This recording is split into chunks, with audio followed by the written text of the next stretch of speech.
Madam Secretary, I'd like to join my colleagues in thanking you for your service sincerely, and also appreciate the fact that you're here testifying, and glad that you're looking in good health. Thank you. Were you fully aware in real time? And again, I realize how big your job is, and everything was erupting in the Middle East this time. Were you fully aware of these 20 incidents that were reported in the ARB in real time? I mean, I was aware of the ones that were brought to my attention. They were part of our ongoing discussion about the deteriorating threat environment in eastern Libya. We certainly were very conscious of them. I was assured by our security professionals that repairs were underway, additional security upgrades had taken place. Thank you. Did you see personally the cable on, I believe it was August 12th, specifically asking for basically reinforcements for the security detail that was going to be evacuating or leaving in August? Did you see that personally? No, sir. Okay. When you read the ARB, it strikes me as how certain the people were that the attack started at 9:40 Benghazi time. When was the first time you spoke to, or have you ever spoken to the returnees, the evacuees? Did you personally speak to those folks? I've spoken to one of them, but I waited until after the ARB had done its investigation because I did not want there to be anybody raising any issue that I had spoken to anyone before the ARB conducted its investigation. How many people were evacuated from Libya? Well, the numbers are a little bit hard to pin down because of our other friends, approximately 25 to 30. Did anybody in the State Department talk to those folks very shortly afterwards? There was discussion going on afterwards, but once the investigation started, the FBI spoke to them before we spoke to them. And so other than our people in Tripoli, which I think you're talking about Washington, right? Yeah, the point I'm making is a very simple phone call to these individuals, I think, would have ascertained immediately that there was no protest prior to this. I mean, this attack started at 9:40 p.m. Benghazi time, and it was an assault. And I appreciate the fact that you called it an assault.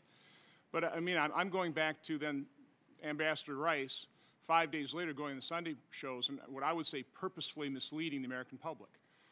Well, why wasn't that known? And again, I appreciate the fact of the transparency of this hearing, but why weren't we transparent at that point in time? Well, first of all, Senator, I would say that once the assault happened and once we got our people rescued and out, our most immediate concern was, number one, taking care of their injuries. As I said, I still have a DS agent at Walter Reed seriously injured. Getting them into Frankfurt, Ramstein to get taken care of. The FBI going over immediately to start talking to them. We did not think it was appropriate for us to talk to them before the FBI conducted their interviews. So, and we did not, I think this is accurate, sir, I certainly did not know of any reports that contradicted the IC talking points at the time that Ambassador Rice went on the TV shows. And, you know, I just want to say that, you know, people have accused Ambassador Rice and the administration of, you know, misleading Americans.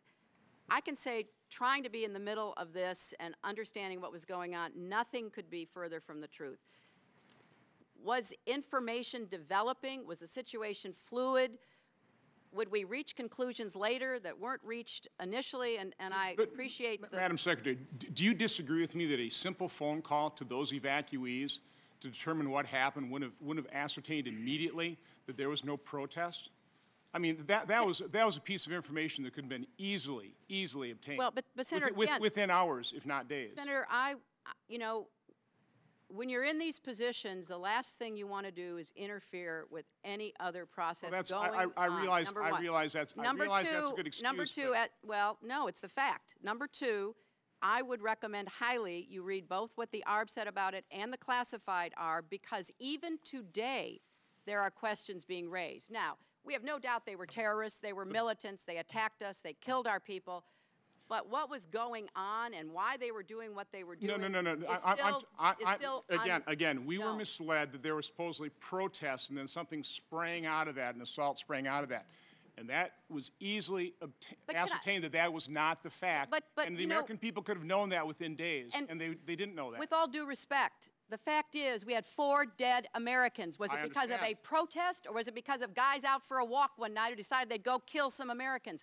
What difference at this point does it make? It is our job to figure out what happened and do everything we can to prevent it from ever happening again, Senator. Now, honestly, I will do my best to answer your questions about this, but the fact is that people were trying in real time to get to the best information. The IC has a process, I understand, going with the other committees to explain how these talking points came out. But, you know, to be clear, it is, from my perspective, less important today, looking backwards, as to why these militants decided they did it, than to find them and bring them to justice.